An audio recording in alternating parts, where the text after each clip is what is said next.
You know that feeling when you're just completely stuck in that loop thinking, I can't, I can't, I can't. That really heavy sense of helplessness, maybe even depression. When you feel like you've given up before you even start, it's tough. Yeah, pretty common, I think. Well, today we're doing a deep dive into something pretty fascinating from a source called Winning with Positive Connections. It offers this maybe counterintuitive technique to break that pattern, a surprising way to maybe shift your energy without this huge internal fight. Yeah, it's interesting because winning with positive connections, it goes beyond just, surround yourself with positive people. That's familiar advice. This source gets really specific. It suggests one of the best ways out of that I can't place or even a depressive state isn't really about battling your own thoughts. It's about an external choice, deciding intentionally to just be around others, specifically people who've already dealt with the exact things you're struggling with. Huh. That sounds, well, almost too simple, doesn't it? Usually we hear you have to think your way out, force that positive mindset. But this is saying just being near someone can change things. Yeah. How does it explain that mechanism, especially this psychic level of consciousness bit? Right. The source frames it as a kind of subtle energy thing, almost like a resonance. Think of our thoughts maybe having a sort of vibrational frequency.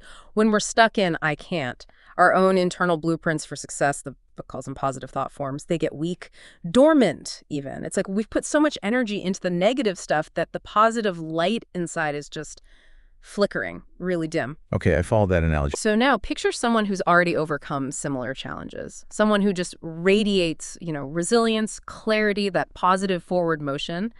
The book calls them being in a higher vibration. Their positive thought forms are strong, active, energized. Now, just being in their presence, they don't have to say anything or give advice or even really interact with you.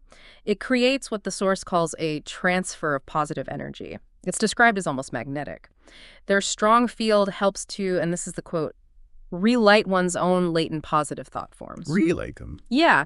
Basically, it kickstarts your own dormant ability for positive thought and action just by being near their energy. So hang on. It's less about them actively coaching you or giving pep talks, and more like passively catching a good vibe, an energetic current almost. Yeah. And it's happening beneath conscious thought. Exactly. It stresses, it's not them fixing you. It's their stable positive frequency creating an environment where your own positive energy can kind of reemerge and get stronger on its own, like a psychic retuning maybe. Your inner kando spark gets a boost just by being near someone whose kando is already burning bright.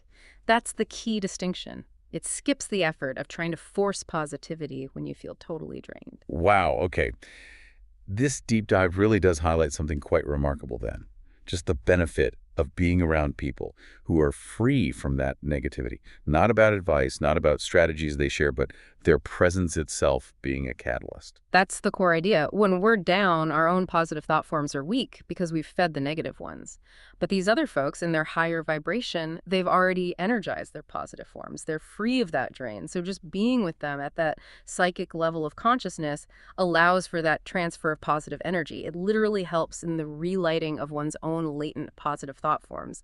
Their light helps yours shine again, basically. Okay, that leaves us with a really interesting thought for you, the listener. If just being near someone's positive energy can potentially reignite your own dormant positive spark, what might happen if you consciously chose to, well, hang out with the winners, as some self-help circles put it? How could that shift your approach to challenges, maybe even just this week? Something powerful to consider as you navigate your own path.